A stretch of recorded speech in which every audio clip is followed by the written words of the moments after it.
Hi, this is Multimedia Mike doing commentary for Animation Test 1. Even though it doesn't have much to do with Berry Bear and Friends, it was a good practice.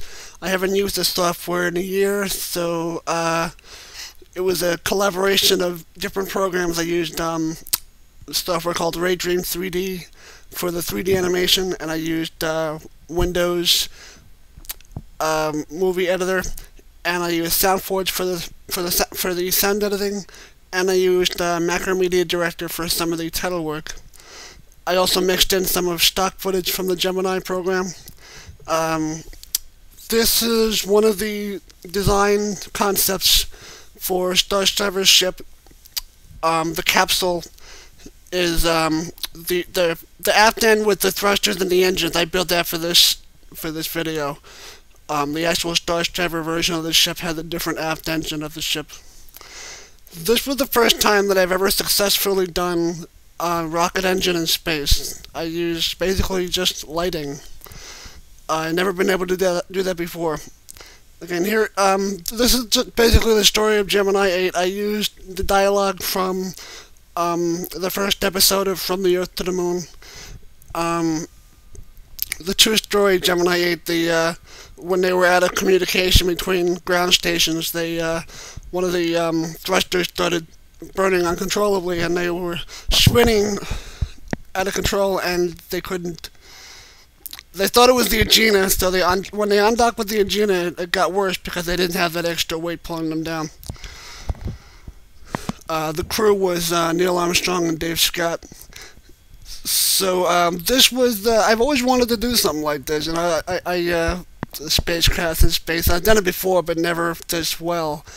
And mixing in the stock footage, I like that shot right there. Mixing in the stock footage, really, I think it was a nice touch.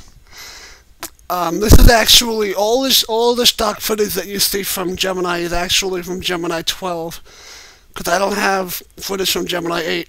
This footage right here of the Gemini tumbling was from an experiment they did on Gemini 12, where they were docked with the Agena, and they put a tether in between the two spacecrafts, and they undocked, so they still had the Agena attached by tether. And Jim Lovell, who was the command pilot, he maneuvered his craft so that the tether was taut, and he swung the Agena around to prove a theory. The only proof theory of how to make artificial gravity in space is to have two spacecraft on each end of a long tether.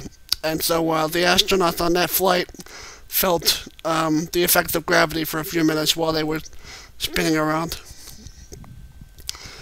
And here they're activating the RCS stat.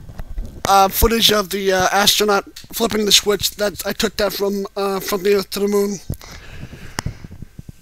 And they're using the RCS, the re-entry control system, to slow down their rotation. And one of the flight rules was once they brought up the RCS, they had to end the mission. So within the following hour, they re-entered and splashed down. There were more good things about Gemini 8 than bad. Yeah, it was a near tragedy, but it was the first docking in space of two vehicles, and also things weren't looking well for NASA because two of the astronauts had died in an airplane, and this near tragedy that was prevented, it looked good for NASA. There's Berry Bear, and thank you.